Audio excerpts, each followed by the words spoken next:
lies deep way under the surface, and like a fire needs coal in the furnace. This is your goal that makes it all worth it. This is your why that gives you your purpose. Let's go. Thoughts can keep you down, pushing deep until you drown, or they can keep you up strong, focused on the now.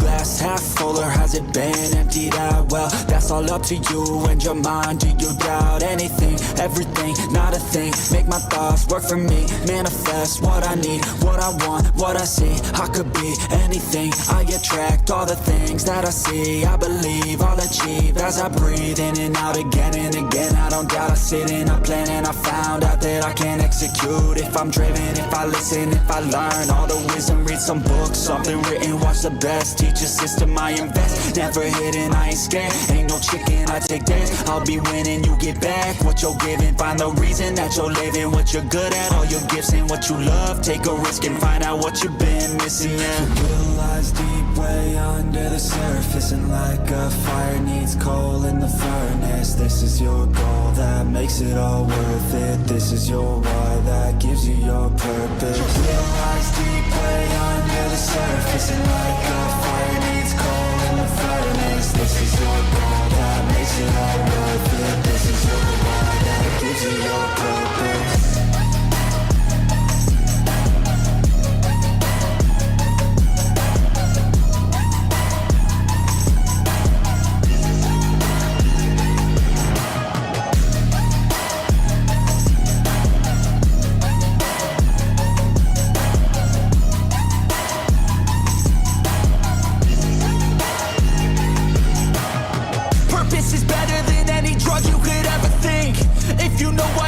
Something, that's all you need.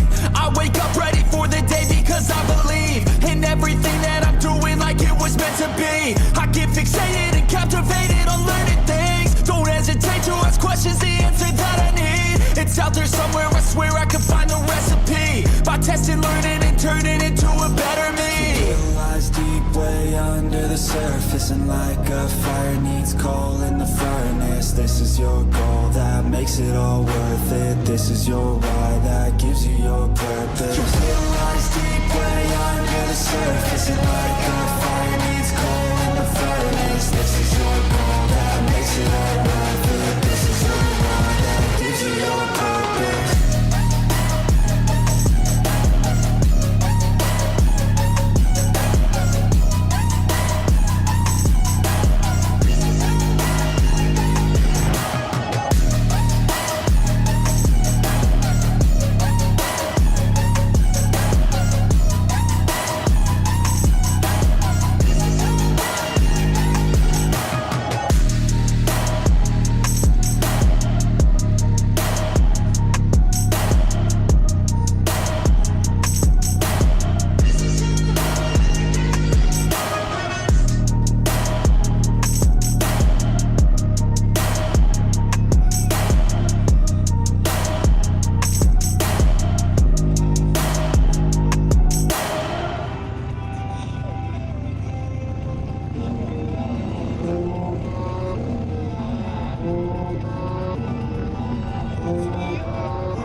I got all the voters. I swear to God, I've been at it for a minute. Climbing to the top, and this music was my ticket. Found a way to grind, turn a passion to a business. No limit, I'ma get it, having millions as a witness. I'm addicted to winning, living up every single day. I'll be fighting and building up in a million different ways. I don't think I can stop, I think I need the chase. I love the race, and I'm running till I'm first place. Long nights, long flights, I'ma make it big. Big dreams, big sights since I was a kid. Doing things that I like, let the pieces fit. I like the pain, feel alive when I'm under it. I could change, adapt, do what I need to. All these obstacles, they look and see through. Don't let the anger out, just let it feed you. I'll see you at the top, just let me teach you. Yeah, I'ma be a high roller. Move forward in the battle like soldier. In the game like closer. I'll be at the top of the chain, straight on. Yeah, I got a different motive. I don't need any help, I'm a loner. You'll be seeing my name on posters. You could call me POTUS, I got all the voters. They be like, really? You got a milli from doing something silly? I'm like, chilly, I've been killing for decades now, Billy. Well, maybe like several years, but who's counting really? I just know how to turn something silly into a milli. Got a lot to say, and a lot need to hear it. You don't quit today, we don't stop, no, we feel it to the top. Yeah, we change our whole world, yeah, we steer it. Getting lost in the things that make us all worth hearing. No, I'm the first one to turn up, learn stuff, but mostly I'm just in the lab getting work done. Cause the bills on the first, they still worth some. I never forget being broke, man, it hurts, son. But not as bad as not having any purpose. I took stabs, this and that, and it's working. But I still grind every day for that thirst. It's a curse being first, yeah, still gotta get my work done. Yeah, I'ma be a high roller, move forward in the battle like soldier. In the game like closer, I'll be at the top of the chain, straight owner. Yeah, I got a different motive. I don't need any help, I'm alone. You're seeing my name on posters. You can call me POTUS, I got all the voters.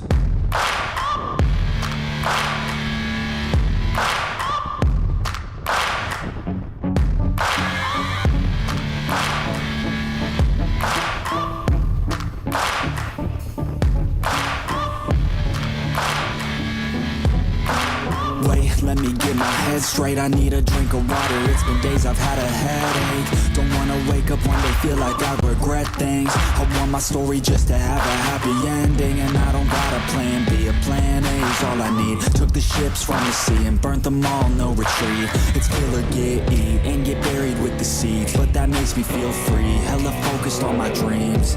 I got habits, they're established. I'm doing things a bit manic, but I can handle it. Juggle this, juggle that. Struggle here, lose some cash. Win and lose, make it back. You can choose your own path. Nothing good comes fast, nothing fast ever lasts. So I'll be patient but attack every day like it's my last. Push the pedal to the gas, burn the fuel that I have. Start a fire, light a match, I ain't never looking back.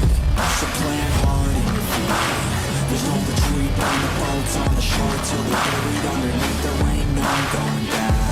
Forget the past, got a desperation. All the people born who can last, there's no retreat or believe. You got it in you, you can do anything that you need. Don't be scared, go succeed. The only people who can lead are the ones who don't retreat.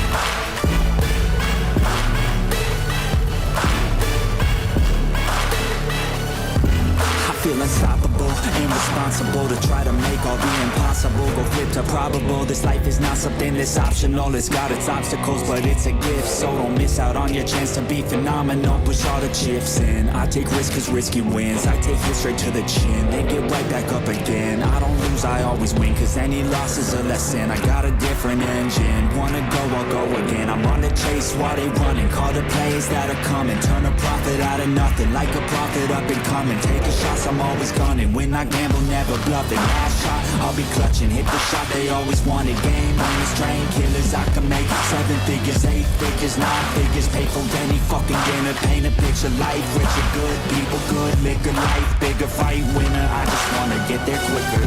So plan hard in your feet. There's no retreat, burn the boats on the shore till they're buried underneath. There ain't no going back. Forget the past, got a desperation. All the people born who can last, there's no retreat or believe. You got it in you, you can do anything that you think that you need. Don't be scared, go succeed. The only people who can lead are the ones who don't retreat.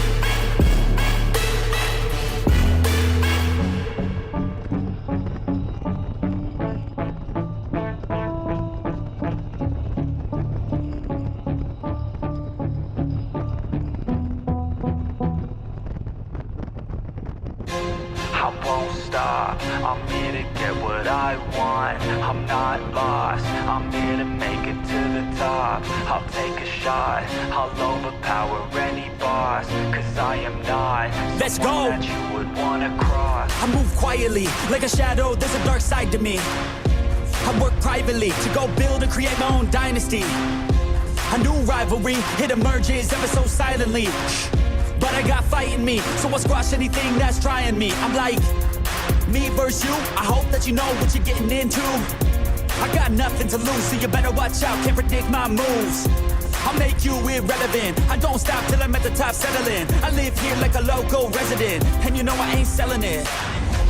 I won't stop, I'm here to get what I want. I'm not lost, I'm here to make it to the top.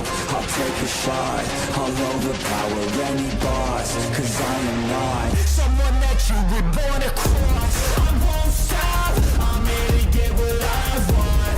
I'm not lost, I'm here to make it to the top. I'll take a shot, I'll overpower any boss. Cause I am not someone that you would wanna cross. I won't stop, I'm here to get what I want. I'm not lost, I'm here to make it to the top. I'll take a shot, I'll overpower any boss. Cause I am not Let's go. someone that you would wanna cross. Round two, I gotta screw loose. I'll work all night if it's what I gotta do. Who needs sleep when the caffeine's brewed? I don't fatigue, I just have to move. I don't work with others, they just slow me down and my progress suffers. It's not you, it's me, but really I just work much better when I'm free. I don't do things for the hell of it, I do things that I do for the benefit. I make moves that'll make me relevant. I've been telling them, you just gotta work hard, play hard, punch that race card, move fast, take charge, do that, make guard, move past fake cards, lose that hate card, and never give up when the gun goes, race start. I won't stop, I'm here to get what I want. I'm not lost, I'm here to make it to the top. I'll take a shot, I'll overpower any boss. Cause I am not someone that you would wanna cross. I won't stop, I'm here to get what I want. I'm not lost, I'm here to make it to the top. I'll take a shot, I'll overpower any boss. Cause I am not someone that you would wanna cross. I won't stop, I'm here to get what I want. I'm not lost, I'm here to make it to the top. I'll take a shot, I'll overpower any boss. Cause I am not someone that you would wanna cross. I won't stop, I'm here to get what I want. I'm not lost, I'm here to make it to the top. I'll take a shot, I'll overpower any boss. Cause I am not someone that you would wanna cross.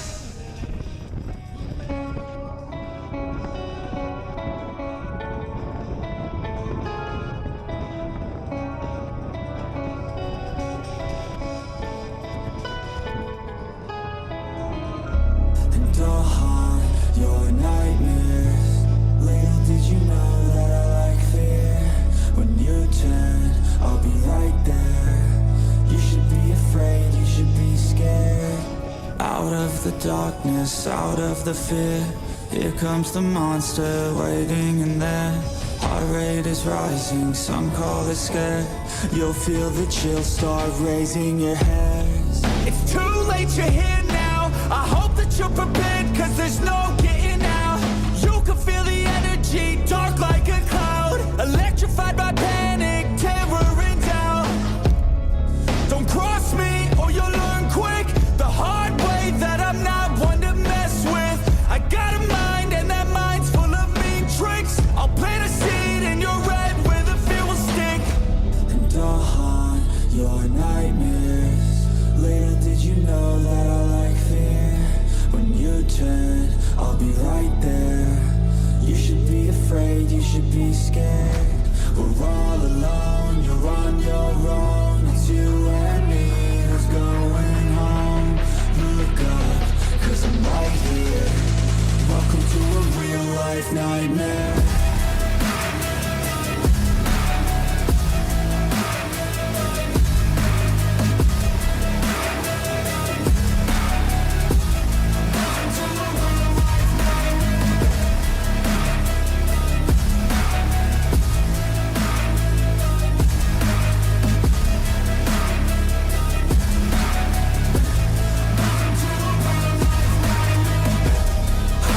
smash all your dreams. A demon preys on the weak. You better watch out for me. Mistakes were made, you will see. You should've never crossed me, 'cause now you'll never stop me. Revenge was my calling. Now you're a dead man walking. And I'll haunt your nightmares. Little did you know that I like fear. When you turn, I'll be right there. You should be afraid, you should be scared. We're all alone, you're on your own. It's you and me, who's going home? Look up, 'cause I'm right here. Welcome to a real life nightmare.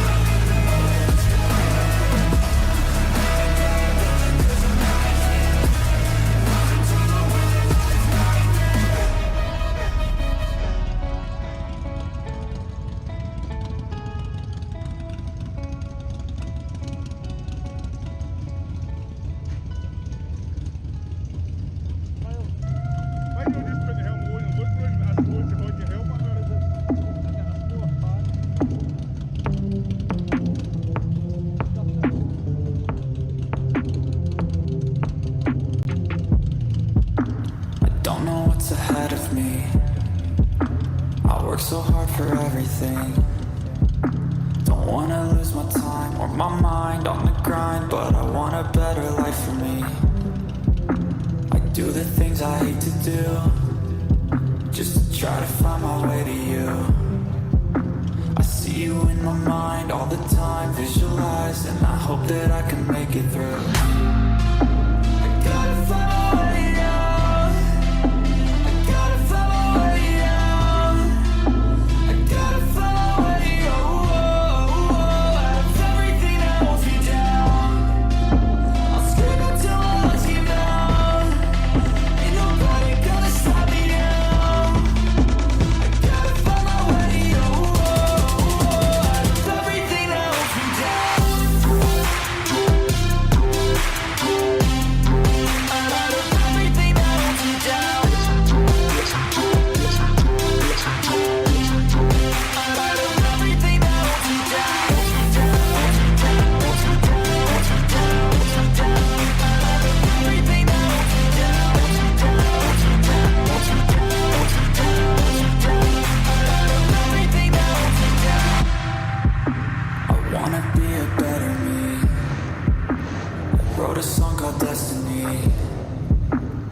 Emotion is the enemy, therapeutic chemistry. I strive to be a part of you. I wanna help the world get through. Sometimes I feel so small against it all, don't know what to do. I just dream of ones and twos. I gotta follow you. I gotta follow you. I gotta follow you.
I've been looking for a way out. I'm sick of feeling like I'm way down, stuck in the middle of a large crowd. I just gotta fight and climb my way and then break out. Adrenaline in my system, I just wanna be different, I just wanna be winning. I've had this fight since the beginning, got a mind with no limits, but sometimes I forget it. Look at myself in the mirror, I just wanna see clearer.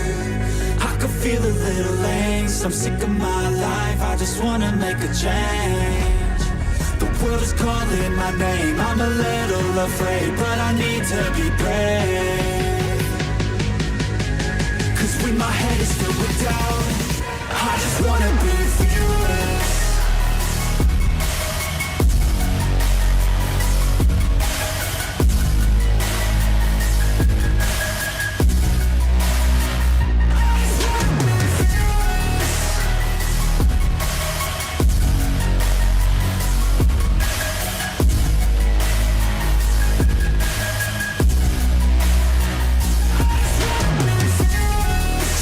Count on myself, no help from anyone else. The bullets fly with the shells.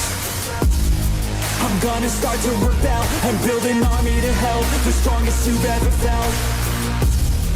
I feel a change in the wind, the role is shifting again. It's time to go all in. I'm bringing all of my friends, and now we're playing the win. We ride or die to the end. Look at myself in the mirror, I just wanna see clearer. I could feel a little angst, I'm sick of my life, I just wanna make a change. The world is calling my name, I'm a little afraid, but I need to be brave. Cause when my head is filled with doubt, I just wanna be fearless.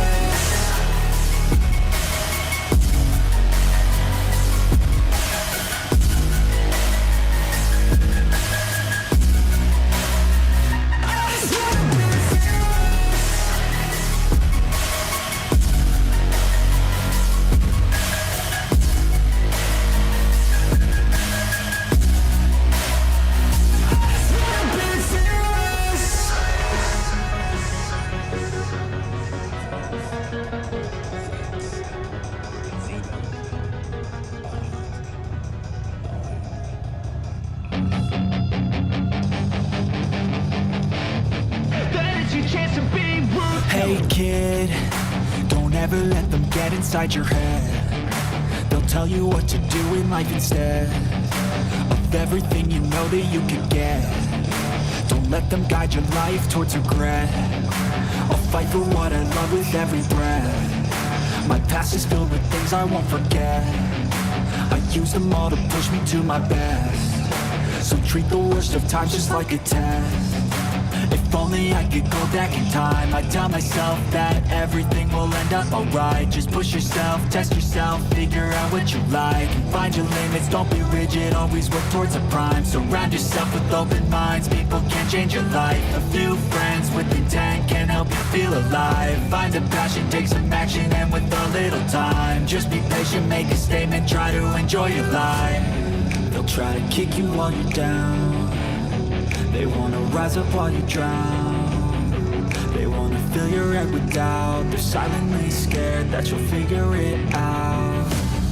I'll make it look like I'm losing, won't bother hiding my bruises. And when they finally think you're wounded, then it's your chance to be ruthless.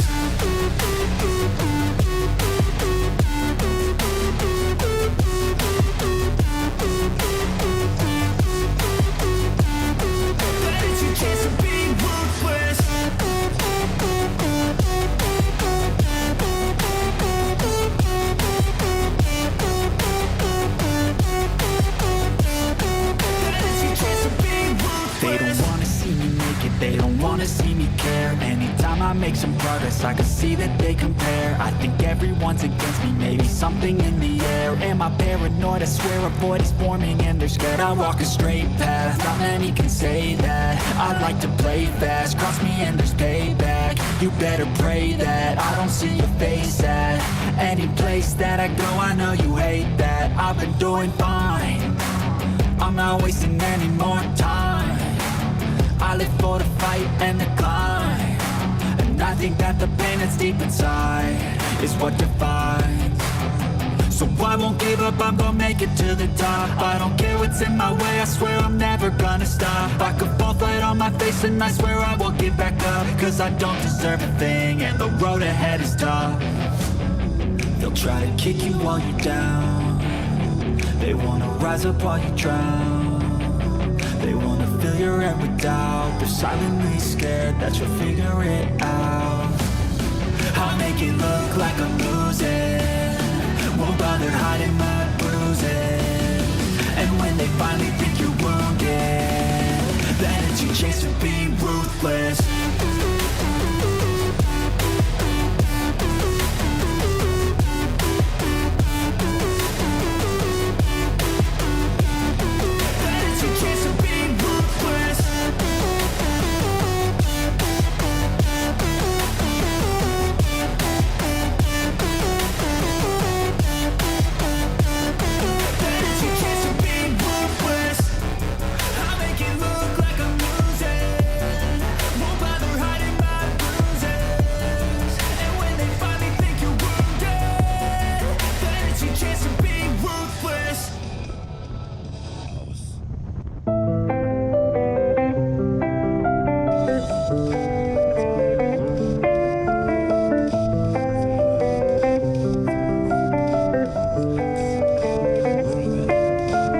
There's too much that's going on, I don't know what to do. Paralyzed by options in this world, can't pick and choose. Yeah, everybody's life is on display, including you. Yeah, I feel every day is just the same, stuck in a loop. I need some variety, I'm sick of this anxiety. I'm sick of this society, they make us feel a rivalry. Compare ourselves to others, but we all got different mothers. We were raised in different structures, so we're different, it's no wonder, yeah. I just want a great life, something where I feel like I just didn't waste time. Something I look back and say that was a great time. Cause man, I just hate when the years pass by the wayside. Yeah, lost inside, and I need a little time to find who I am in this life. I will find a way to feel alive. I'm so lost inside.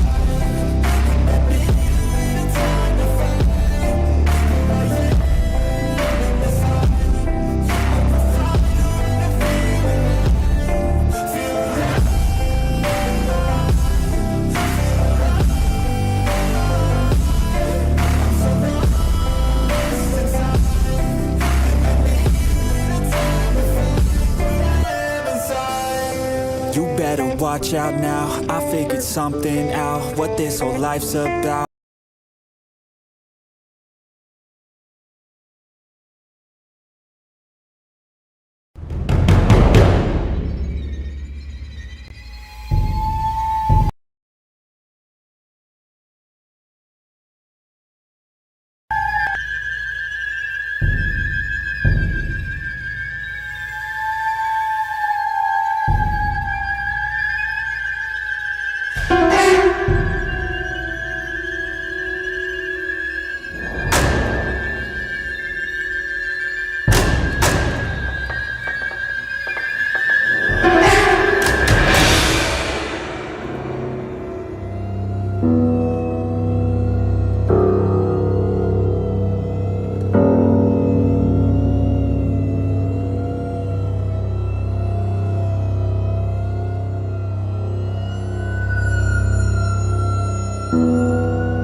Well, hello everyone, and hello Ed. Good evening, John. Good evening, Ed. And can I just do a audio check with the troll room? It's good to see so many there already. How's my audio and how is Ed audio? Good evening, everybody. It's really nice to be back on Down the Rabbit Hole again. I hope I'm coming across 5x5, as they say. Yep. Aye, 5x5. That's what they say. Ooh. Okay, excellent. Start to sound all professional. Right, okay, good. Oh, somebody said loud. Both loud or one louder than the other? Might be me. Stop shouting. No, I'm on the wine again, so. that's all right, mate. I think everything's fine. I think we'll be okay. Right, good. Great. So this one is a bit of a mishmash of stuff, isn't it, Ed? Yeah, it's a bit of a different one. We had some requests at the end of the last show, and I also thought it would be nice to just do something a bit different, where instead of looking at all of the current affairs and how everyone's screwing us and all this kind of thing, that we just take a look at some of the unsolved mysteries. And I think I should have actually really made the title of the slides Unsolved Mysteries Part 1, because I suspect that we're going to probably do some more of these, because there's enough mysteries out there in the world to have a look at. But we can dive straight in if you like. Yeah, well, before we do, what's Sure. your wine of the evening? My wine of the evening is a rather lovely Secret Cellar Shiraz Grenache from South Africa. It's a 2021, and I'm not getting paid for this, but if you have a Waitrose near you, it's $5.99 at the moment, and it's really, really nice. The alcohol pricing in Scotland has gone through the roof. It is absolutely ridiculous. Isn't that because of the whole minimum pricing? Yeah, well, yeah. I mean, the SNP are just driving this country into the ground. Pretty soon we'll be doing beer runs and wine runs to England. I mean, it's getting ludicrous. I mean, one bottle. Yeah, but it wouldn't surprise me. A bottle of Guinness India Porter, right? You know, the yellow labelled one? Yeah. £2.75 for a 500ml bottle. That's ridiculous. Isn't it? £2.75. Crazy. So what are you drinking this evening? Well, this evening I'm drinking a Brancote Estates Sauvignon Blanc. Nicely chilled to about 3 degrees. Very nice. So that's just my tipple. Yours is obviously a red. Do you cool your red at all? Only when it's really hot in the summer. Some people think because people go on about wine should be drunk at room temperature if it's red. But if you think about it, room temperature for wine depends on where you are. Yeah, absolutely. I mean, I think the optimum temperature for red wine is around about 18 to 20 degrees. And so you don't want it cold, but you don't want it warm. And so warm red wine on a summer's day is not the one. No, it's definitely not. Definitely. Rabbit holes are always best done with wine. A nice rosé would be good on a summer's day. Oh yeah, rosé, nice Matthias rosé. And if you've been on holiday in Portugal, you'll know that they have those wonderful Matthias rosé ice. It's like a plastic thing that fits the bottle perfectly, and you chuck it in the freezer. Yeah. And then whenever you have a bottle of Matthias rosé, you just pop that on there when you take it out, and it just keeps it cold for the whole length of the bottle. They're brilliant. I have never been to Portugal. Oh, it's a lovely place. Yeah, I'm sure it is. Great food, great people. Really different from Spain. Yeah. It's it's nice. You should go. Yeah. It's also not that far away. No, I know. Okay, so moving on. Let's start. Take us away, Ed. Take us away. Take us on a journey down the rabbit hole. Yeah, here we go. Now, unsolved mysteries have captivated humanity for generations.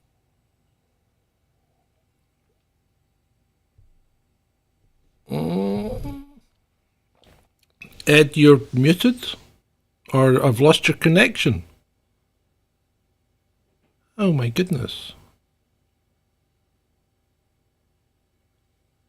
Oh dear. Ed, we have lost you.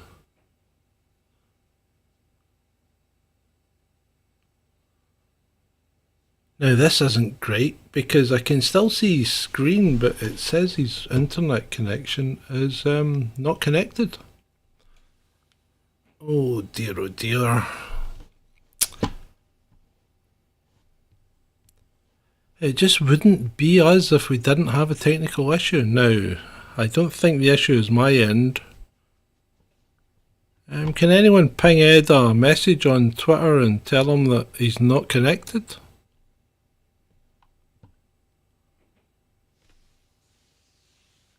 So, meanwhile, how's it going in the chat room? How are we all? Yeah, he's definitely out. The good thing is the stream's still up, so you can join back in. Dear, oh dear, oh dear. As it says, I am the only person here. So, it looks like we were going to be too close to the bone tonight then, doesn't it? If they've cut us off already. Oh, he's coming back. He's coming back. Hello. Hello, Ed. Hello, Ed. What happened there? I have absolutely no idea. My Ring Central, I think it started trying to do an update or something, but oh dear. Ring Central doesn't like me sometimes. So I do apologise for that, everybody. Right, no, so... Computer says no. Right. Yep. Now, yeah, we got... start again because we got absolutely nothing. So here we go. Down the rabbit hole with Ed the Techie. Take us away, Ed. Excellent. Let's hope it holds out. If not, I'll be back. Anyway, another unsolved mystery. So, unsolved mysteries have captivated humanity for generations. From strange creatures to inexplicable events. Some cases defy easy explanation and become the subject of intense speculation, investigation, memes, debate, all that sort of thing. Several such enduring, perplexing examples include the case of Walter Collins, who people may have seen the movie with Angelina Jolie, Changeling, I think it's called. The missing Sodder children, who I'd never heard of until I started researching this podcast. Yeah. The legend of the black-eyed kids, Ooh. not to be confused with the weird stories about and pictures of children with panda eyes. We're talking about two different things. We're not going to cover the latter. Oh. The bizarre Skinwalker Ranch, which is a really odd place, and it kind of ties back to our UFO episode a little bit. And then the final one is the puzzling dog suicides at Scotland's Overton Bridge. But let's start with Walter Collins. Okay, Walter Collins. Yep. Yep. And I don't know how many people have seen the movie. If you haven't seen it and this interests you, then it's worth seeing. I mean, it's Hollywood, so you're not going to get any particular rabbit holes. But it's an absolutely fascinating case. Happened in 1928, and it involved the disappearance of 9-year-old Walter Collins. And at the time, it rocked the city of LA. I mean, it was literally all over the news and everything else. He vanished after leaving his home on the way to the movies, and it launched one of the largest missing person cases that the city has ever seen. The police searched high and low for the boy while his distraught mother, Christine, waited desperately for his return. But after months went by without a single clue, the likelihood of finding Walter alive seemed to diminish by the day. Now that's when things took an eerie turn. Out of the blue, the police informed Christine that a boy matching Walter's description had been found in Illinois.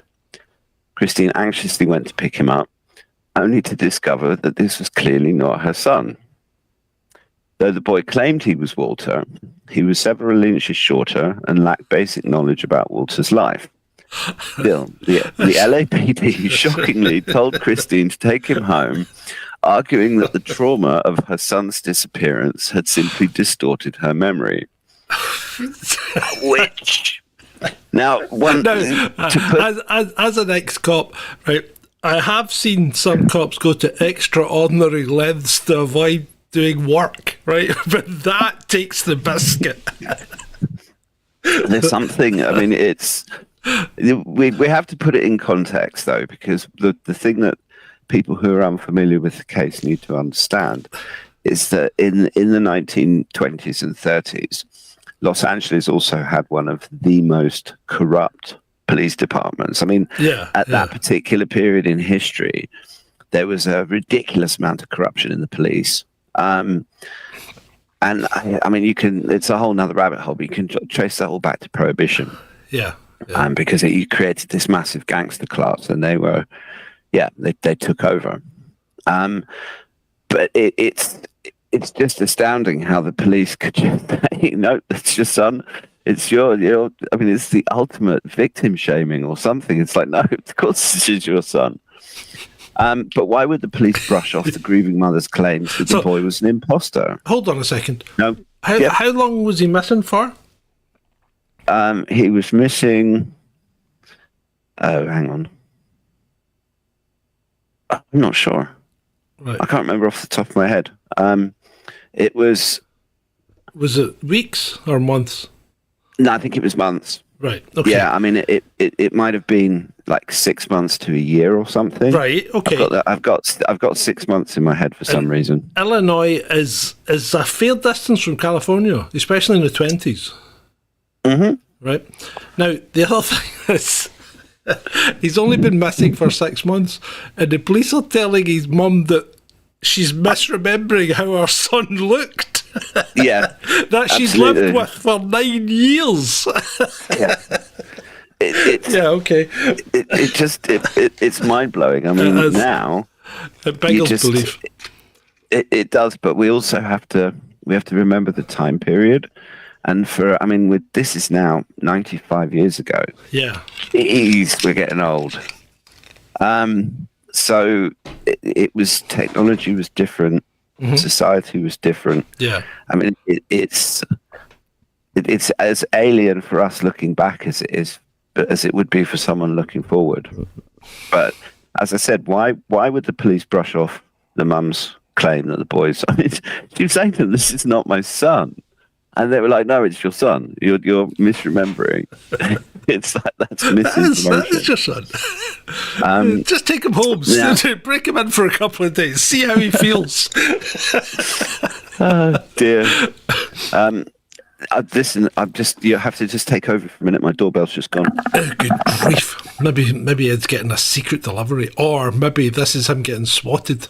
Maybe MI6 are here to take him away. Don't get in. Do not get in the bag, Ed. Whatever you do, don't get in the bag. Remember, Ed did not kill himself.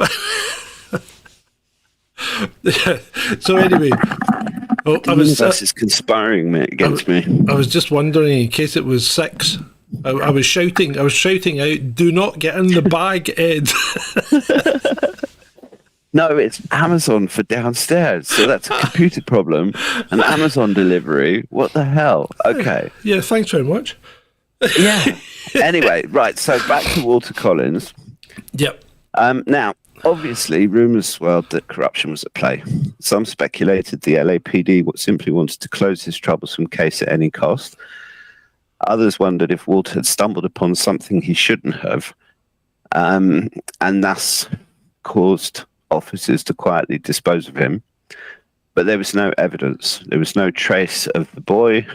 There was it was like he'd been abducted by aliens. Right. Which is not what I think happened. No. But it was that level of disappearance, which to me, that just smacks of a cover-up. Because someone would have seen something, or the police would have done a better job of investigating. It was like they started off with a brick wall, and then just kept bricking it up, and then pointed it, put a layer of plasterboard on it. Absolutely, but because Christine Collins, his mum, didn't give up. Yeah. It was, and that's something that comes across very much in the movie.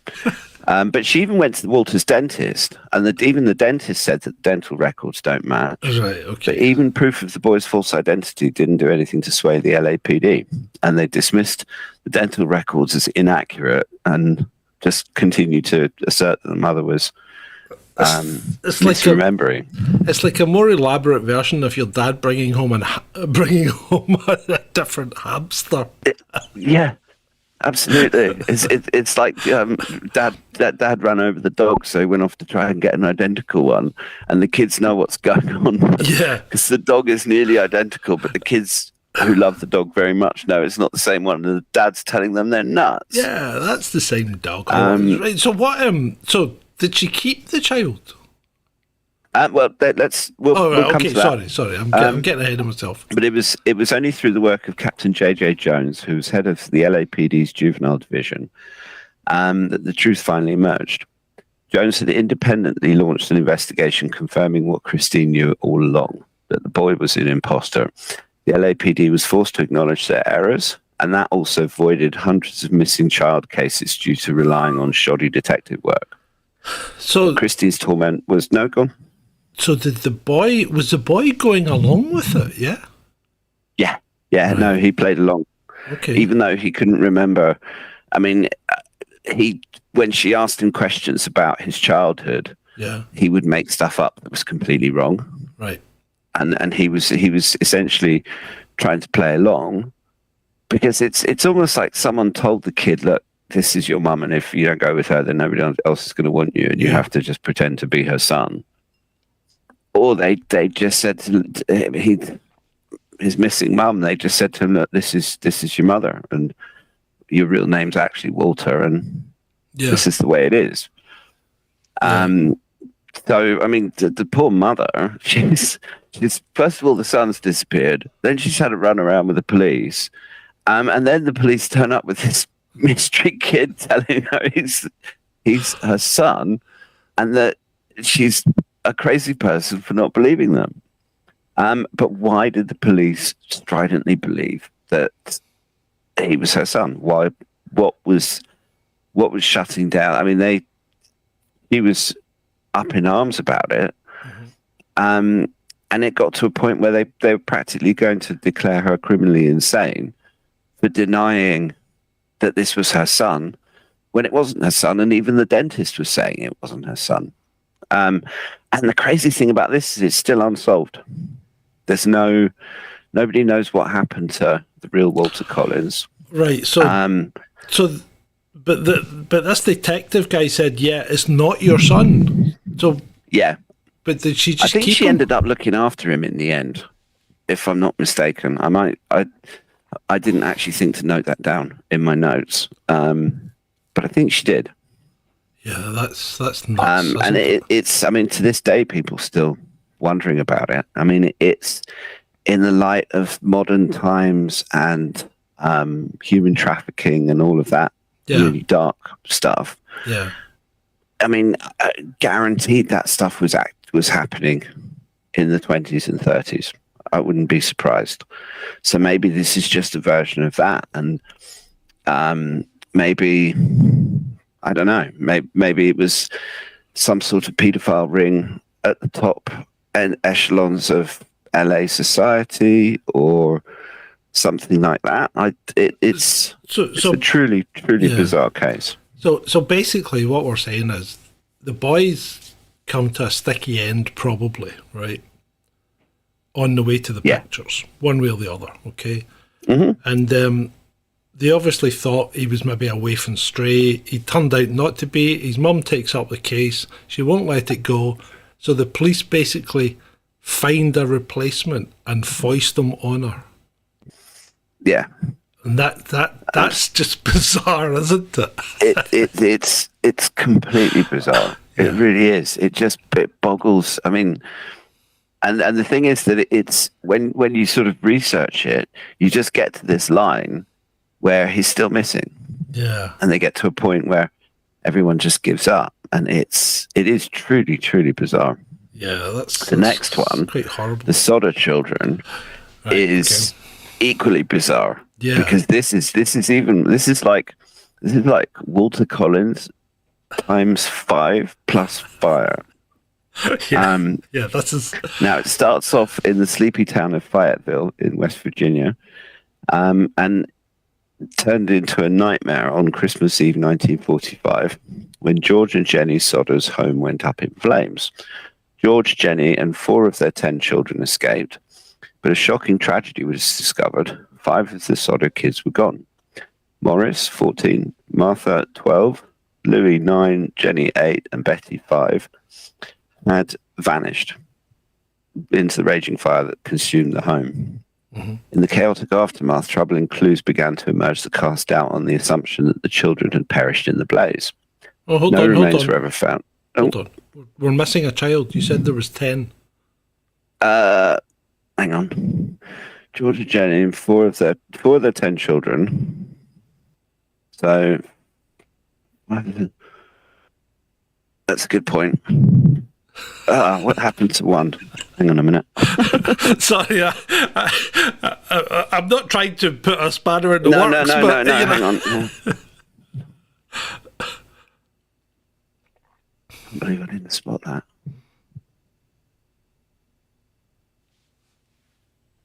Anyway, so the house went on fire. No, they lived in the home with 9 of their 10 children. The oldest son, right. Joe, was overseas fighting in World War II. Right. Well, there we go. That's what happened. That's great. So obviously it's a big spread. Yeah. And is it all the younger ones that have perished in the fire, or?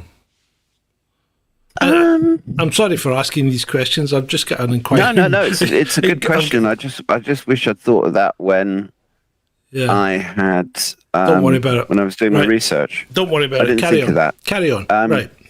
Anyway, so the thing is that no remains were ever found, despite the house being reduced to ash. And bear in mind that most American houses predominantly are built with wood in a lot of cases. I mean, not exclusively, but they use a lot more wood than we do here in the UK. They do. And things like bone and teeth and stuff wouldn't be consumed in a house fire like that. No, it just doesn't burn hot enough. And the houses probably don't collapse into their own.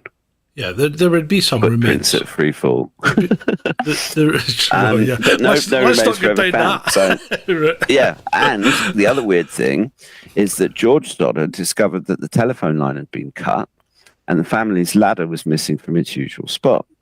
Most disturbingly, the Sodders recall seeing a strange vehicle parked along the highway and seeing unidentified figures at the property earlier that night. So, had someone targeted the family and taken their children? Rumours swirled through Fayetteville that the Sodder kids may have been victims of the local mafia. George Sodder was an Italian immigrant who openly criticised Mussolini and his fascist regime in Italy. Okay. Some speculated this could have made him a target of the mafia active in the area. Well, others whispered that the children might know sensitive information about underground crime networks or illicit bootlegging operations. Okay. But without evidence, the true motives remain clouded in mystery. The case turned stranger when a woman claimed she saw the missing children in a vehicle shortly after the fire along Route 16. A photo later emerged of what looked like Martha Sodder, bolstering the Sodders' belief that their children were still alive. 4 years afterwards, sightings were reported in nearby states, but repeated searches by local police and J. Edgar Hoover's FBI failed to yield any breakthroughs. You can see the resemblance. They are definitely of the same family. Yeah. Are you sure they're not from Liverpool with those eyebrows? Italians. I'm pretty sure that girl on the left's from Liverpool. Sorry if you're from Liverpool. No, I mean Italians. I don't know if there's lots of Italians in Liverpool, but yeah, I mean that's the family origin. Yeah, but it also speaks to the state of the police, and I mean you've got the FBI involved, and I mean if there are mafia connections, don't forget, was there still prohibition in America in the 40s? Don't think 45, so. I don't think so. No. but they were still, because they'd created that, the bootleggers and the moonshiners and that whole kind of subculture, which actually has existed long before prohibition, because moonshining is a proper tradition in certain parts of America. Yeah, I think it still goes on. But it's just bizarre. But the first thing that I thought when I was researching it was, how the hell do you get 5 kids out of a house before? Okay, let's assume it's arson. How the hell do you get 5 kids out of the house before you burn the house down without anybody knowing about it? Well, I'm not saying it's aliens. Well, there's no reports. I mean, there's absolutely nothing that I could find in this case that points to any kind of UFO-related stuff. It's bizarre. It really is. I mean, just on the basis, okay, so there was a ladder missing. Would they carry 5? No, wait, hold on a minute. One of those kids was 14. Another one was 12. Yeah, right? These aren't 14, kids. 12, 9, 8, and 5. I mean, every single one of those kids could have put up a fight. Yeah, and I mean, even the 5-year-old could have been screaming. Yeah, exactly, and been very noisy while doing it. So, if they did go out down that ladder, right, they went with someone they knew, and they went willingly. Absolutely.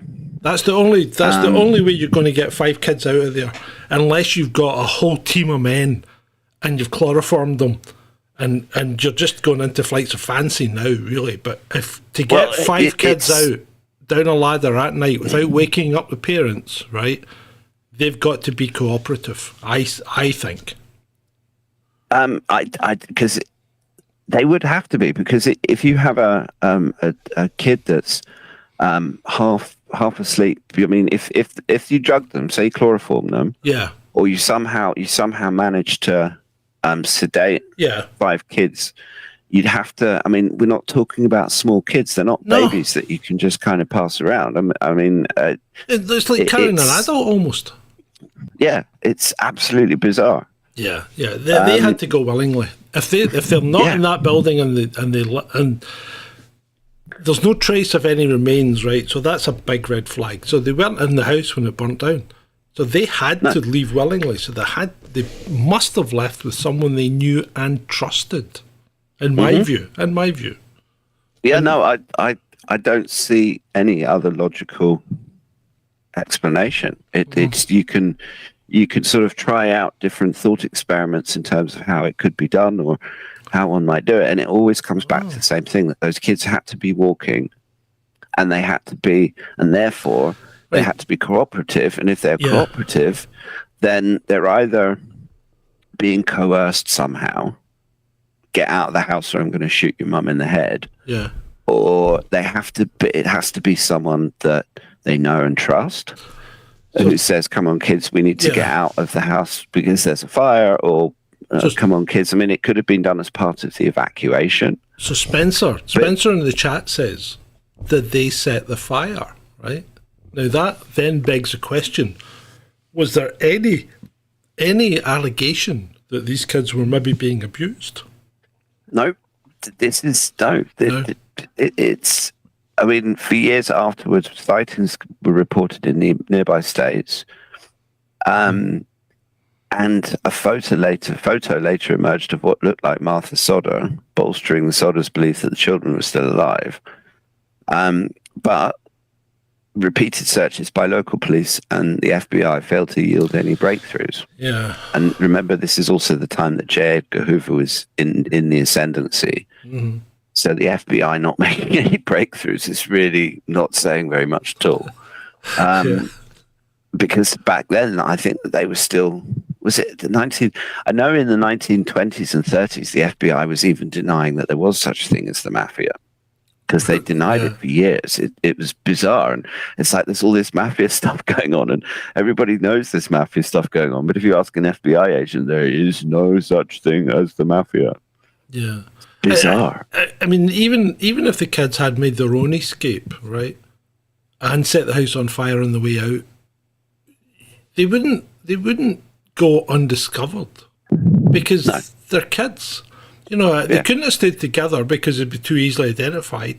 And where are you going to put a 5-year-old and a 7-year-old? You know, absolutely. Yeah, it's just that particular theory, I think, doesn't wash.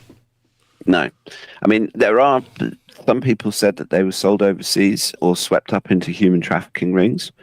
Others proposed religious zealots had taken them because the Sodders were Catholic.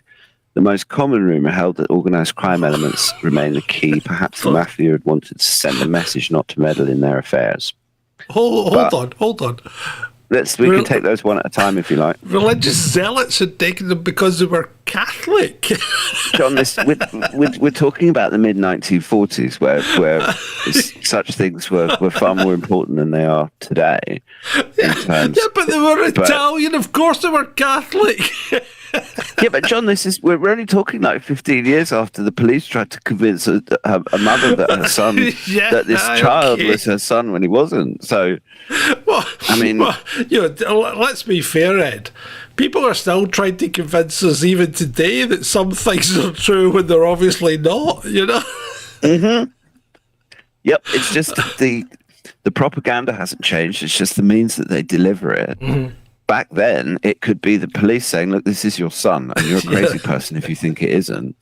And now you have 5,000 fact checkers that jump on you and tell you it's what you said is disinformation, even though you've got 5 peer-reviewed papers to prove it, and they don't have any. But because the CDC and the MHRA or whoever says that's the case, that's the case, and you're wrong, and you're disinformation spreading Russian troll. What we say goes. Yeah, absolutely. I mean, the thing about the mafia, if it was if we look at, let's get rid of the Catholics. Okay. Catholics of bad explanation. Yeah. The human trafficking ring, that is a possibility, but unless it was some trusted someone that happened, I don't know. You set the fire, you wake the kids up, you happen to be on the scene, and you get them out through a window or something, and spirit them off really quickly, and sell them into a human trafficking ring. There's all sorts of issues with that. I mean, but then there's issues with, because people were saying it was the mafia and that there was some sort of issue with father. But if the mafia wanted to send a message, you just burn the house down. And I mean, mafia. And even in the mafia, there's a code. Still a code of conduct. I mean, there's still. They might be gangsters, but they do still have some rules. And they might be gangsters, but they've got feelings. Well, I mean, Italian. Because for Italians, family is really important. I know. I mean, even the worst criminals in this world have a code. It's like, even if you look in prisons and stuff, there's still they still have a code of how they do things. I agree. Absolutely, I agree. But this is another one. It's an unsolved mystery, and nobody knows what happened to them. That's kind of the title, Ed. Yeah, absolutely. But I mean, if the kids were still alive, they'd be really elderly. Yeah. And it just somehow points to the fact that those 5 poor kids lost their lives somehow. And the fact that they were never able to be buried properly and stuff like that is heartbreaking. It's just weird though, because there would, bones take a long time to. I mean, when you cremate someone, the bones don't burn and turn to powder. They have to run them through a crusher thing, to get the bones all ground up. So bones take a long time to get rid of. I mean, maybe the kids. Maybe this is a case of ritual human sacrifice or something. Maybe there was some. I don't know, because when you exhaust all the logical explanations, you then have to start looking into the more esoteric explanations, and we both know that there are some. Well, I mean, it's bizarre. Yeah, it's completely bizarre. It does. There's no easy answer to this one, in my view. It's just no. It is quite bizarre. That's why it's one of the reasons that I picked the ones that I picked because of all of the different mysteries that are out there. These 5 are amongst the most enduring, but also amongst the most confusing and insoluble. Yeah. Just give me 1 sec. I've just got to plug my laptop in. I thought I'd done. Okay. Well, people, are you enjoying this episode, or do you prefer it If when people have questions, make sure they post them in the chat. Yeah, I will do. But I was asking the people if they were enjoying this episode, or if they prefer the ones where we go deeper into something that we probably have an opinion on, rather than just the unsolved mysteries of the world. Just let us know. Let us know. Yeah, no, do, because if people enjoy it, we'll do more. And if they don't, we won't. Simple. We're also kind of here for the audience. Trudy says she likes our next mystery this evening. Okay, next. Are we ready for the next one? Do we have any comments or no, questions? They're all enjoying anything? it. No questions. Cool. Yep, let's go. So, next one is the Black-Eyed Children. Oh, Black-Eyed Kids. Which is, this is I think this is a scene from a Hollywood movie, That's but the it's Midwich properly Cuckoos. creepy. Yeah, that's a scene from the Midwich Cuckoos, but that's not what we're talking about. We're talking about Black-Eyed Kids. Yeah. And I've got a way more creepy one. Oh, that just doesn't look right. Stories of strange creatures and entities have long captivated the curious and superstitious alike. But few tales have spread as rapidly in recent decades as that of the Black-Eyed Children. While accounts span the globe, one of the first well-known incidents occurred in 1996 in Texas. Journalist Brian Bethel described being approached by 2 children with pale skin and jet black eyes who forcefully asked him to be let into his vehicle. He fled the scene in a panic, suspecting something was terribly wrong. Sounds like a really smart... Could we go back to the last slide, Ed, rather than leave that one up? I think you're creeping people out. There you go. I mean, that's creepy enough, but it's less. It's obviously fake, whereas the other ones just like I can put it back to the title slide if people are super I mean, out. I don't mind. Right. So carry on. Sorry to interrupt. Since then, scattered reports have emerged detailing eerie encounters with these light-averse children. Their skin is said to be odd, often described as waxy or lifeless in texture. Their clothing and speech seems archaic, like something out of another time, but it's their fully black eyes, void of any white or color, that provide the most disturbing signature. These unnatural entities often appear harmless at first, asking for favors like rides, food, or access to someone's home. But those who engage them sense very quickly that their intentions are sinister. An overwhelming feeling of dread soon follows. Some have hypothesized the Black-Eyed Children are a form of alien life deposited here to quietly carry out experiments on humans. Others believe they are vampiric beings who drain life essence from their victims, enhanced by their ability to compel obedience when invited into a home. A few even think that they are demons manifesting in the guise of children to deceive and corrupt human souls. So but they're also more earthly. Oh, go on. No, right. Go on. So I know a little bit about the Black-Eyed Kids because I've read about them before. So I'd never realised that anyone had actually invited them in, though, because normally people don't invite them in because they always ask to come into the house, but they never come in unless they're actually invited in. Is that correct? Yes, but I will also say that there's always one. Oh, God. There's always one. Literally, it's that one person that Hollywood will make the film about who doesn't do what everyone in the entire cinema is screaming at them to do. Don't invite them in. Absolutely, it's. I mean, it's another one that's completely fascinating. I mean, the more earthly explanations are that the Black-Eyed Children are the ghosts of lost youth who perished traumatic or unsettled deaths. And their spirits now aimlessly roam the living world, endlessly seeking refuge and unable to find rest. More rational theories speculate these encounters are nothing but elaborate hoaxes and viral internet falsities bred spread of the digital age, because they are. I mean, they started at the birth of the internet. 1996 is it's the year before I started working on the internet. No, the year after I started working on the internet, rather. And this is also the age of the X-Files, which was absolutely huge at the time. Yeah. So it's of an age where one does have to factor in internet hoaxes. I mean, our previous two mysteries are a bit older, or a lot older. Yeah. So we do have to think that this could well be an internet hoax. It could be something someone's seen in a film, but then at the same time, it's also the kids would have to be in on the hoax to start with. And yeah, I mean, getting kids to do stuff could be tricky at the best of times, especially young ones.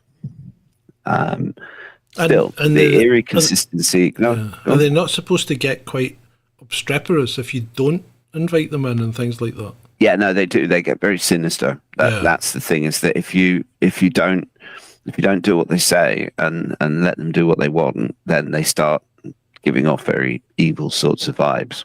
Have you ever considered they might just be tinkers? It's possible. Sorry, I shouldn't have said that. No, it's. I mean, anything's possible. But it's the thing is that there've been a lot of these reports. Yeah, there has. We're not just talking about one or two, and they're very, very consistent in terms of how they describe the kids, like the skin and the eyes and the demeanor and the behavior. So if it's a hoax, it's a big one. Yeah. And it's a very consistent one. It's the kind of thing that would have to be done by the same people. Yeah. But if it's then done by the same people, you would think somehow they would, I don't know, why would they be doing it if it wasn't for some sort of fame or some sort of internet kudos? It's too widespread for it to be the same people, surely. I mean, it's all over the place. Now, and isn't there nearly always two of them? Yeah. There's always more. Well, usually almost always two that I've heard of. Very rarely one, and very rarely more than two. So it's generally always two, or always two.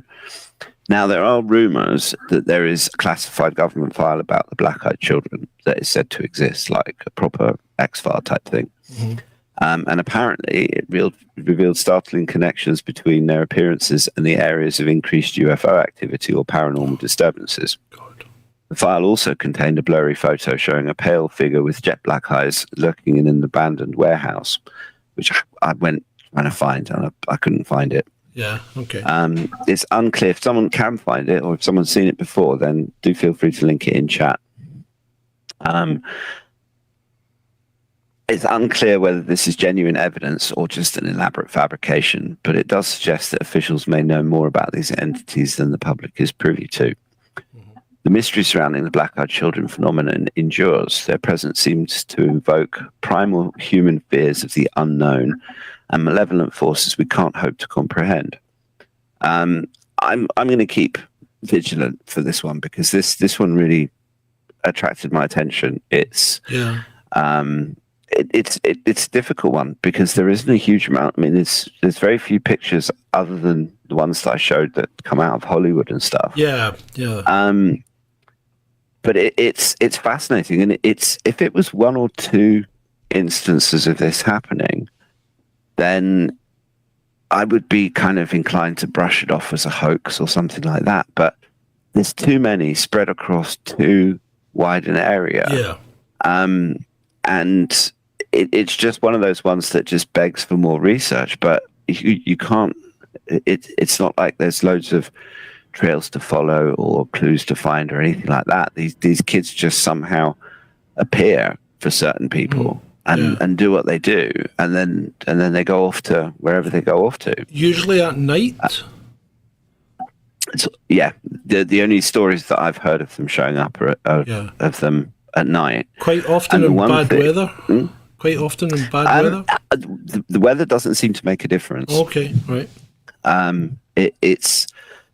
I mean, there's some reports of it being like moonlit nights, and then there's other reports of them banging on the door in a storm.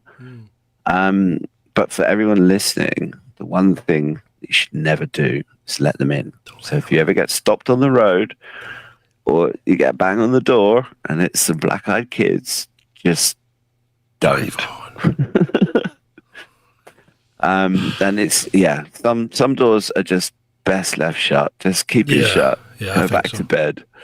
And if you're in England, grab yourself a cricket bat or something. And if you're in America, just hug that AR-15 really tight.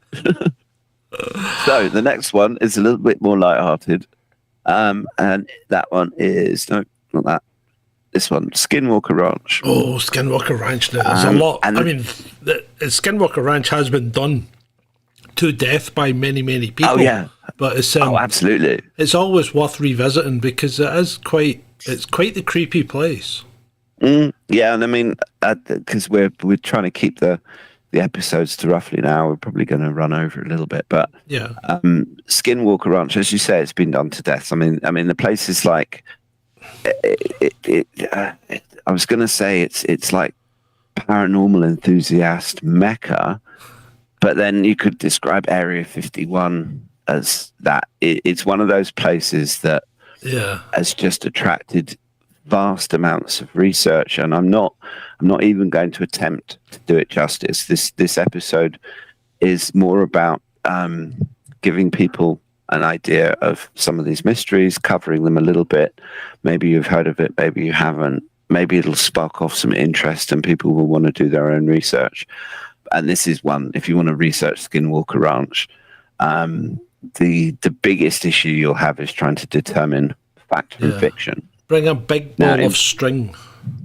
Yeah. Oh, yeah. Huge. Because you'll be massive. going down loads of different rabbit holes. I sometimes wonder if rabbit holes don't converge in places like Area 51 and Skinwalker Ranch, where you have lots of multiple different threads of different things that when you look at them on the surface, they seem separate. And then when you start really delving into them, you realize that this stuff is all connected together. Now, Skinwalker Ranch itself is a 512-acre property in northeastern Utah in the United States, and it has been dubbed the most haunted and inexplicable location on Earth. Unsettled events have terrorized residents for generations, giving rise to scores of theories and speculation. Any investigative journalist pursuing the truth behind the ranch's mysteries is going to learn about really dark stuff, disturbing rumors, and things that will just never see the light of day. Now, locals say that Native American tribes long ago avoided this area due to a powerful evil presence permeating the land. Tales of shape-shifting creatures and bodies mutilated by unknown forces made this ground feared and cursed. It wasn't until the Sherman family purchased Skinwalker Ranch in 1994 that its disturbing realities became known worldwide. Now, also bear in mind the time. This is beginnings of internet age, and in 1994 the internet wasn't really a thing in Europe at all, but it was starting to permeate the United States a bit more. But people reported UFO sightings, cattle vanishings, interdimensional portals. Thought implants, poltergeist activity plagued the family, forcing them to eventually abandon the property out of desperation. So if there isn't a Hollywood film about this, then I'd be surprised. Oh, there is. There's been quite a few movies about this, and a few documentaries as well. And then, of course, there was the TV series with the physicist guy. Have you seen that? That's quite good. No, there's a couple of seasons of it. It's quite good. I'll have a look at that. Every time they started digging in the land, something would happen. That's the sort of vibe that I got. Doing my research, there was a couple of videos that I watched on YouTube, but I didn't have a huge amount of time to delve massively deeply into it. I mean, this one we could have actually probably done a whole podcast on it, but there's nothing to stop us from coming back to it. I think we'll probably revisit Skinwalker Ranch at some point. Yeah, definitely. Mm-hmm. It's got plenty of creep about billionaire Robert Bigelow bought the land in 1996, and Robert Bigelow is someone that we came across during our UFO episode, because he's very much been involved in the whole UFO side of things, and he's an aerospace billionaire, so he's also very much connected to the secret side of things. Let's put it that way. Yeah. It was even a stranger event. It was his idea to have inflatable sections for the space station. Mm-hmm. He's a very, very smart guy, and also a very rich one, because he was one of the ones that I think a lot of the stuff that's come out about Skinwalker Ranch in the intervening decades was actually down to a lot of money that he spent. Because he had the National Institute for Discovery Science researchers who documented all sorts of things: hovering orbs, bizarre mutilations of animals, sightings of terrifying creatures, and the ranch seemed to be a portal to realms beyond human comprehension. But there's also much darker and unpublicized truths about Skinwalker Ranch. According to the classified sources, the mutations and mutilations of animals on the ranch were not natural occurrences. Shocking experiments were said to have been conducted on living specimens by cold and calculated hands. Unmarked helicopters were spotted engaging in bizarre aerial maneuvers, suggesting covert military interests. And certain areas of the ranch allegedly had the ability to warp the very laws of physics and reality through means not of this earth. More disturbingly, some of the accounts by prior residents indicate much deeper layers of fear. They describe menacing figures lurking in shadows, disembodied whispers from unseen entities, and feeling possessed by some intelligent force of unspeakable malice. At night, piercing screams and sounds of savage slaughter were said to echo out from the sinister abyss in the earth that had appeared to breathe as a living entity. Whatever the source, one fact is clear: Skinwalker Ranch is ground zero for high strangeness and really, really massive weirdness. And people have hinted that a shadowy organization operates on the premises, dabbling in forces that we were never meant to understand or mess around with. Did you get the giant wolf encounter? I touched on it briefly, but I didn't go into. I didn't really have time to go into too much detail about individual incidents, because so many of them. So they encountered they encountered this giant wolf at one of the fences, and the guy emptied his gun into it, and it turned around and walked away. Whoa. Yeah. Yeah, I mean, there's so much weirdness. I mean, it's a very strange place, because usually you'll get a UFO encounter, or you'll get a ghost story, or you'll get some sort of paranormal something going on. But this place, it's like a smorgasbord of all of this stuff. Well, smorgasbord's a great word for it. That guy that physicist guy that was investigating it after Bigelow sold it to another millionaire, who continued kind of investigating it. So he engaged this team of physicists, and they were sending up drones into this zone above the ranch where things just went wrong. And then they went up in a helicopter above it and dropped, GPS trackers through this area. And suddenly the GPS track would just take off, and it would appear, a mile away from where it should have been. I mean, it's truly bizarre. It really is. I mean, these guys are documenting all this on TV, or on video, and saying this is real, And the guy's a physicist. He's not a paranormal. I'm surprised I didn't see that video about the drones. If you could send that to me, I'd be interested to watch that, because I missed that one. Yeah.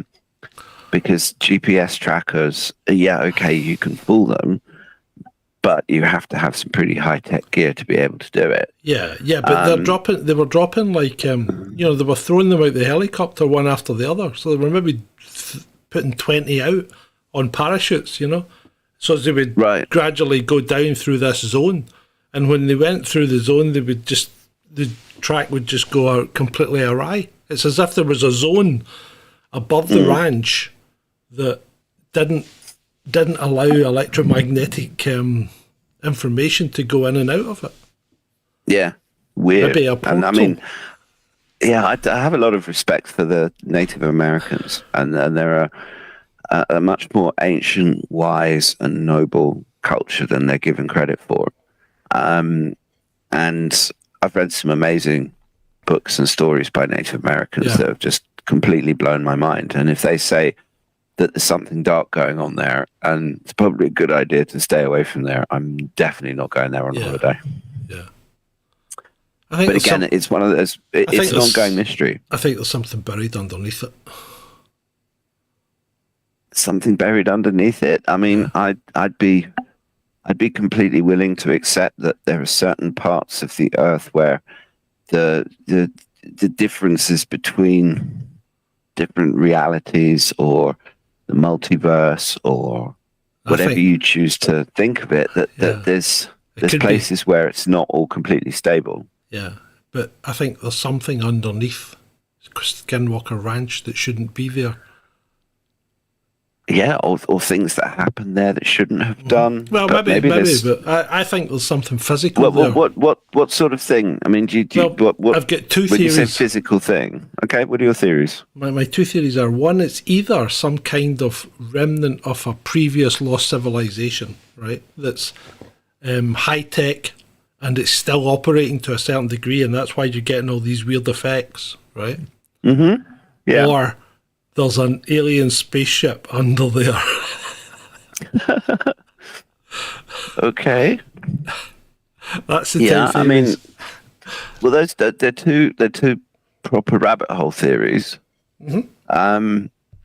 I can't claim to know enough about it to be able to say. I mean, I think we need to do a deep dive on Skinwalker Ranch. I think I'm going to move, because we've now got a formal list, so I'm going to move Skinwalker Ranch from the done section to the still to do section, because that one's definitely a whole rabbit hole to itself. But let's finish off with the last one, which is a bit more earthly, although Overton not Bridge. that much more. And a little bit closer to home for you, John. Yeah. This is the Overton Bridge. Yeah, I'd heard about this before, and that's why I suggested it might be worth looking at. It's an absolutely fascinating one. The only thing that I would say about this place is that if you happen to be in Scotland and you happen to be near Dumbarton, and you happen to go to the Overton Bridge, don't take your dog. Don't take your dog. Just don't take your dog. I wouldn't take your cat. I would suggest seagulls stay the hell away from it as well, because Overton Bridge, while it might look like a quaint little stone passageway, built over a century ago, it seems plagued by dark forces, which is an understatement, especially if you're a dog. Yeah, I think that I think the parapet there, the obviously there's a walkway in between the two sides of the bridge. I think that parapet's only about 3 foot high. It's not terribly high. Okay, right. It's difficult. I mean, there's loads and loads of pictures of it, and I didn't necessarily want to overload people. But it'd be an interesting. I'd love to go there. I'm just not taking any pets. Yeah, definitely. Because since the 1960s, scores of dogs have leapt to their death from the bridge, driven by an unknown compulsion. More disturbingly, some human deaths have also occurred at Overton under similarly unsettling circumstances.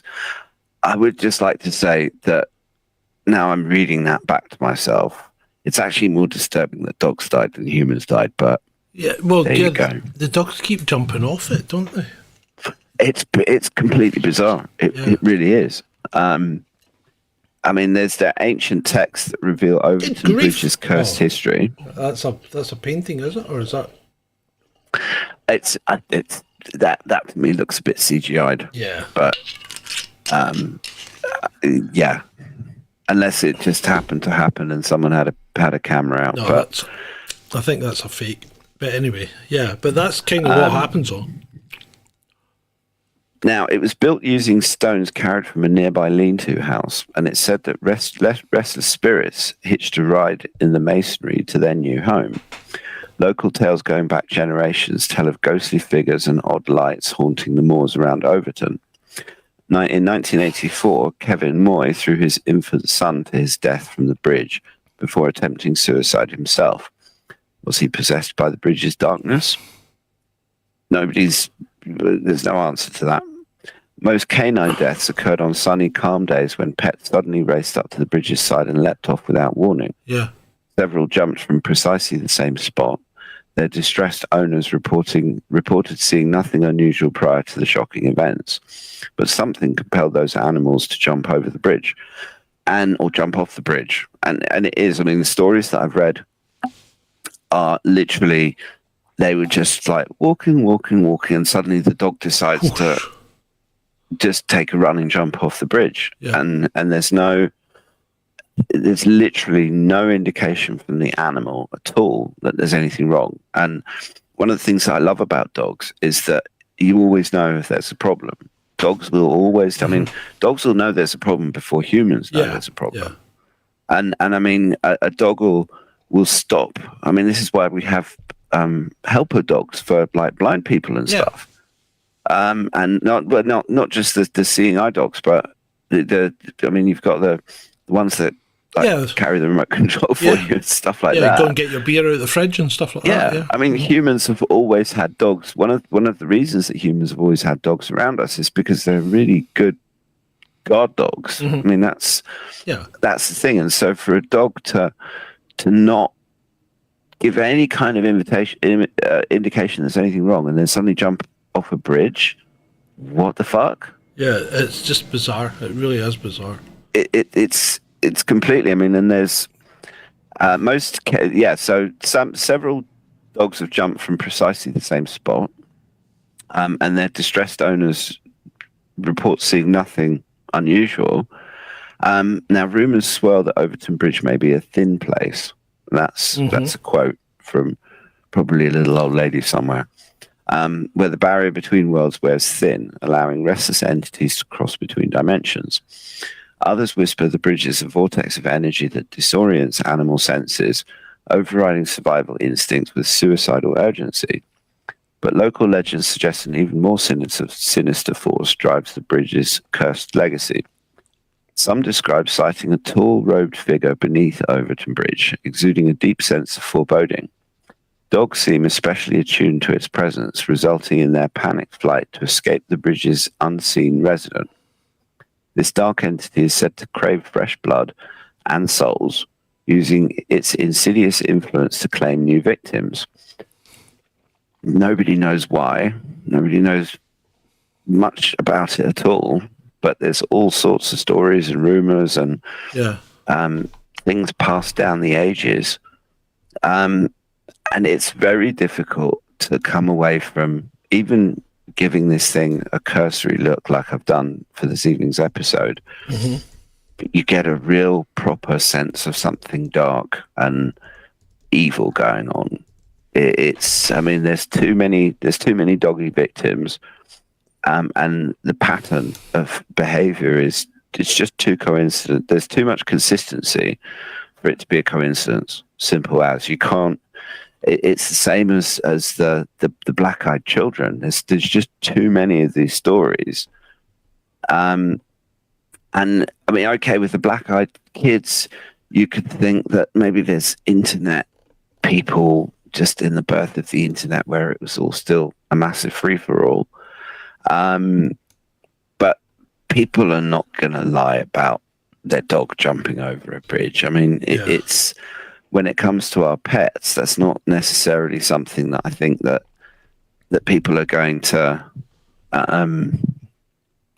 It's yeah, it's just weird. But then there's also psychics, because obviously we've had quite a lot of years now of the internet, and Overton Bridge, actually, there's a lot more stuff. It's a bit like Skinwalker Ranch, Yeah. in the sense that one probably could do a full rabbit hole about it if people are interested, for us to do a deep dive. But it does get very mysterious. I mean, locals avoid the area, especially after dusk. And lots of people, apparently, you only just have to walk there at night or sort of early morning when the sun's coming up, whatever, and you get this real sense of kind of doom. And dogs won't go near it. Now, I mean, it's basically it's got this weird energy. And yeah, it's another one that's just unsolved. You can't, I wouldn't go anywhere near the place myself. Because you just, there's not that much more to tell about it without delving really, really deeply into some of the history and some of the different sightings. And I mean, this theory that it's the something to do with the cottage that the masonry was built out of. It's a really bizarre one. Completely. I know, being Scottish, I'm not sure if you can embellish the story anymore from stuff that you've heard. Not particularly. I just heard about it. I haven't really looked into it in any great detail or anything. Me neither. I mean, it's not one. Until you mentioned it a couple of weeks ago, it wasn't one that I'd heard about, and it is one that I would be interested in doing more research into it, because it seems really dark and it's really weird, and nobody can explain what's going on. I mean, people. I wouldn't be surprised if there's, given the age of health and safety, there's probably signs around the bridge saying don't take your pets over this bridge. I don't know. I'm joking. But like I said, it wouldn't surprise me if there was. It's not. But as I said, it's not a big parapet. You know, it is quite low. Some people have suggested that maybe it's the smell of pine martens or mink in the woods, but really, you know, it's Dumbarton, for God's sake. Dumbarton's not exactly the Highlands, you know. I mean, I had a brief. See that pic? See second row, third in from the left. That shows you the kind of height of the up. Go left. One. That one. That kind of shows you the height of the. Yeah, so I mean that's easy for the dog to jump over. Dead easy. Yeah. And that's a shot from underneath. I mean, it's a fascinating place. I mean, there's loads and loads of pictures. Yeah. And just untold. The thing about this place is that it's not just. It's not one story. It's the same with the Black Eyed Kids. Yeah. That it's kind of we're kind of at the end now. So that was the presentation. Apparently, there was a short movie made in 2022, released in 2023, called The Bridge, written and directed by Scott McMillan. The short film stars Christopher Wallace and Susan Sims, and it was filmed at the used Overton House and The Bridge. And the alleged paranormal activities as a basis for the 2023 short film The Bridge. Need to have a look at that, see if we can find it. Yeah, no, I'm going to go looking for that. But yeah, I'm going to put that one on our list as well, because I think that could be an interesting one for a deeper dive. But that was the thing. I don't know if people have any questions. I can't claim to be any kind of expert on any of this. So I can do my best to answer questions. But if people have any comments, if people know other stuff that I haven't mentioned or have any personal experiences. If there's anything in the comments, I'm not sure. Yeah. And if not, then we have a selection of my most recent memes for the people's enjoyment. Oh, Climate Girl, one of my favorites. Yeah, I could. I could. They're asking if I can take a trip over and film it. Yeah, I probably could. I might even take the dog. How about no? God, how inappropriate! Jeez, look, do you want to get bombarded on Twitter by the hatred from dog lovers? No, please. Of course not. I'd rather have the whole freaking. It might be interesting to take the dog though, but keep it on the lead and find out if the dog is feeling any untowardness. It would be interesting to take a dog to the area, not necessarily to the bridge, but just to walk, maybe walk slowly, progressively towards it. Yeah. And be really mindful of the dog and just see what sort of reaction that you're getting and just make sure that you've got it on a very, very sturdy lead. And that you don't go anywhere high up. But actually, maybe the thing to do would be to take it for a walk on the... Let me just pop pictures up again. Oh, take it underneath? Take it underneath on the... where are we? It's a kind of stream underneath it, isn't it? Is it a stream? Yeah, no, there was a picture there. Oh, there's a trail? Because you could take it, and then you could take it closer to the bridge without, I mean, just kind of approaching that archway. Yeah, because it can't jump. Up onto the bridge. Yeah, I mean, just to see if the dog refuses to keep going. I mean, you know what dogs are like when they want to be obstinate. But yeah, I mean, you wouldn't necessarily want to stress the poor little guy out either. No. We could take Greta there. You wouldn't want to stress the poor little guy Take out. Greta there as soon as she jumps off the bridge. Oh dear. Yeah. So I don't think there's nothing really dark about that. There's nothing really dark about the house or anything though. You know, the one that's there now. And I don't think there was anything really dark about the house that the bridge was made from. You know? So I think they're kind of clutching at straws about this demons hitching the thing is thing. that but every single one of the 5 mysteries that we covered tonight has been clutching at straws.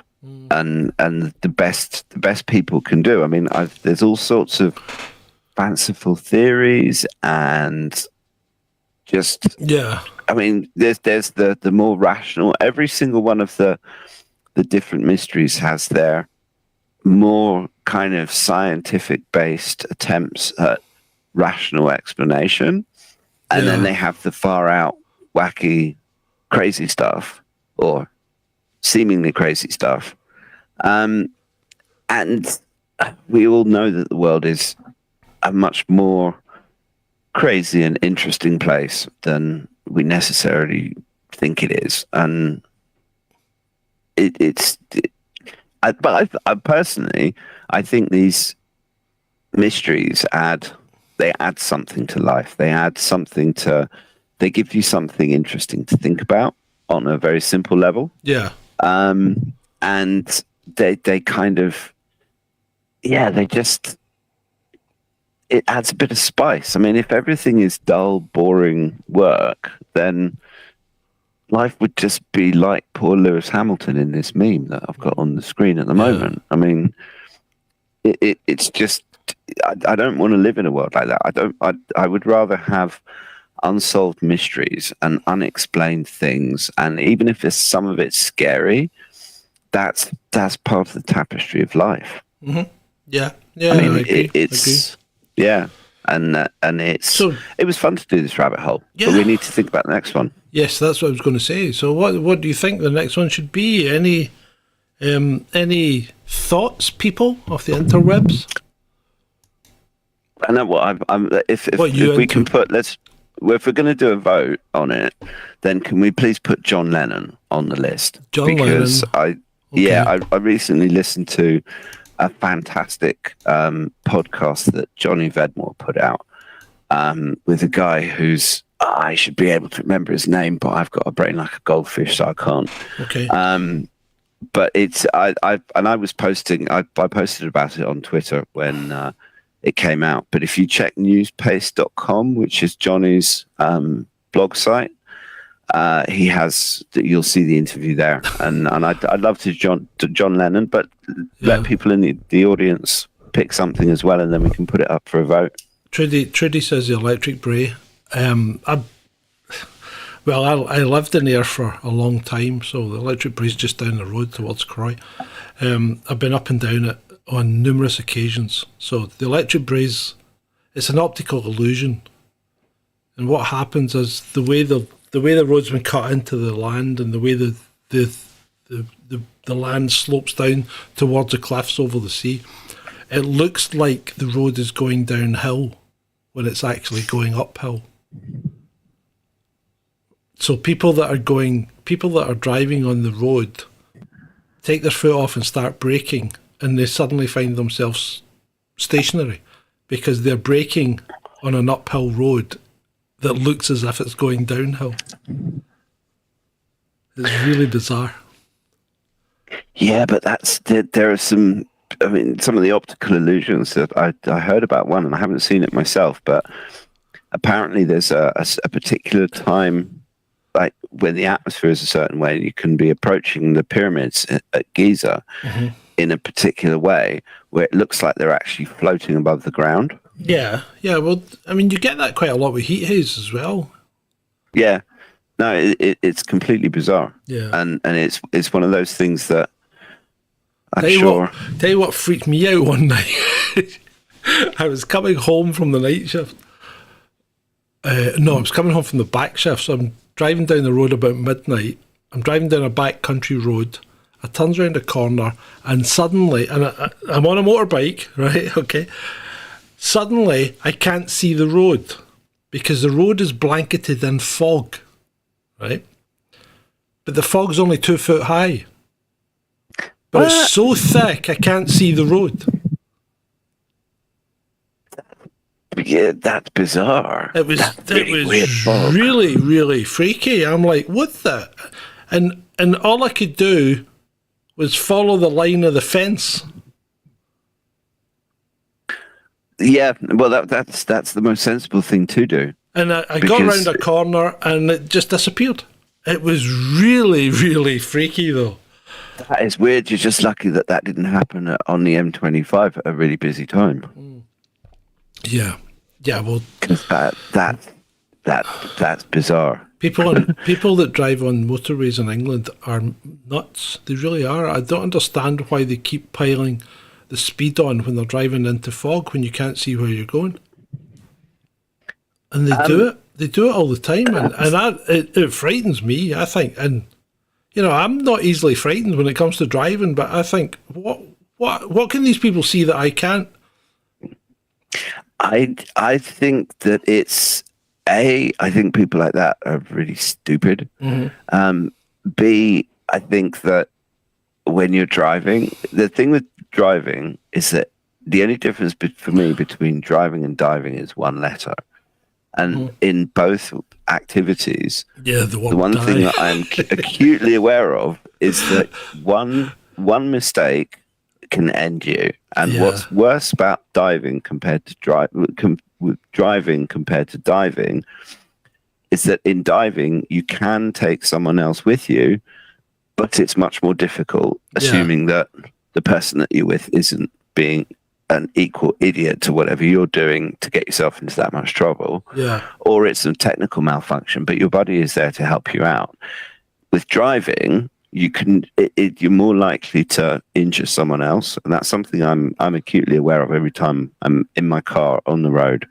I am thinking about other people not dying. Yeah. But yeah, I mean, we just have to circle back to the next episode because we haven't decided on the other. No, we haven't. So went down a tangent, which we can blame the wine for. What else we got? Well, I know what I would choose. with the other option, and we could let the listeners decide, because I quite fancy 7/7 bombings in London as well, because that's another. Okay. I'll so tell you John what I'll Lennon and 7/7 bombings. I'll put a poll up on the community post, and you guys can answer it within the next couple of days, and then because we need to give Ed an answer by Saturday, say. So what I'll do is I'll put a poll on the community post, and that will give you time to answer it, and then I'll let Ed know. Yeah, how does that sound, Ed? Cool, that's good. Just make sure people know where this community post is. Is it YouTube? Yeah, it's on YouTube. You need to be subscribed to get to it, but that's it's just a click, people.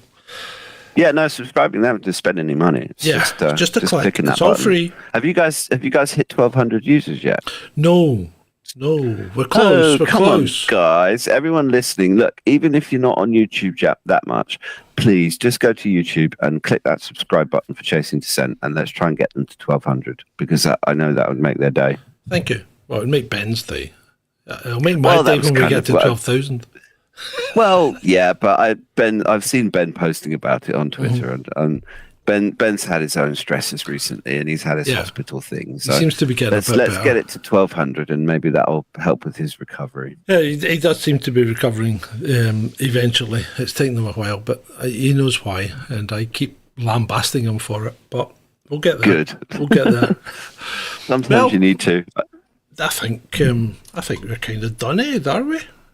Well, the presentation's finished. Yeah, and we've had a nice little chit chat, and we've been going for about an hour and 20. So I think a good amount of time. That's been great. So, people, I will post on Twitter, and you will get your community poll where you can vote for the next Ed the Techie special in 2 weeks' time. Yeah.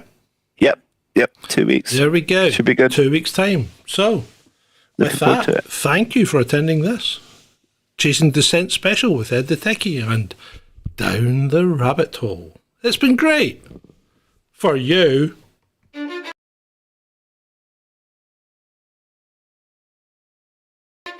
Cause I just say, yeah, I'ma do shit my way. So you can go kick rocks, I'ma stack bricks up, build what I want to make.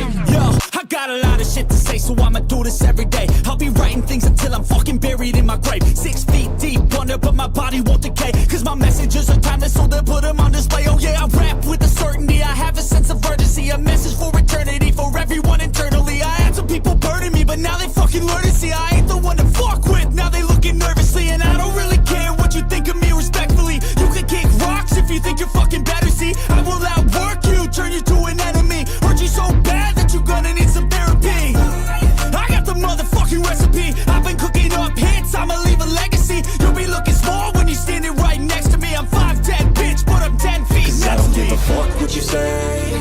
Yeah, I'ma do shit my way. So you can go kick rocks, I'ma stack bricks up, build what I want to make. Cause I don't give a fuck what you say.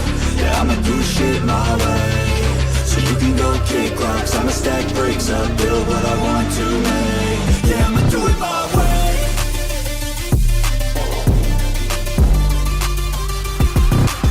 I can't contain it, I'm coming out with a statement. You really changed, man, all your music and arrangement. You don't know shit, shut your mouth, you can save it. I'm the same dude that got his come up from the basement. 100 songs, 100 weeks, didn't change it. Experiments, development, intelligence, and patience. I'll do it all again, cause I never feel complacent. Let's keep the good vibes, positivity's contagious. I'm never looking back, cause I made a life that's passionate. A college graduate suppressing all his talents, yeah. He found a way to go and change, become an advocate. For taking control of your life, go out and battle. And you think you have a dream, then act on it. Get after it, get out your head and fucking capture it. You got one life to master it.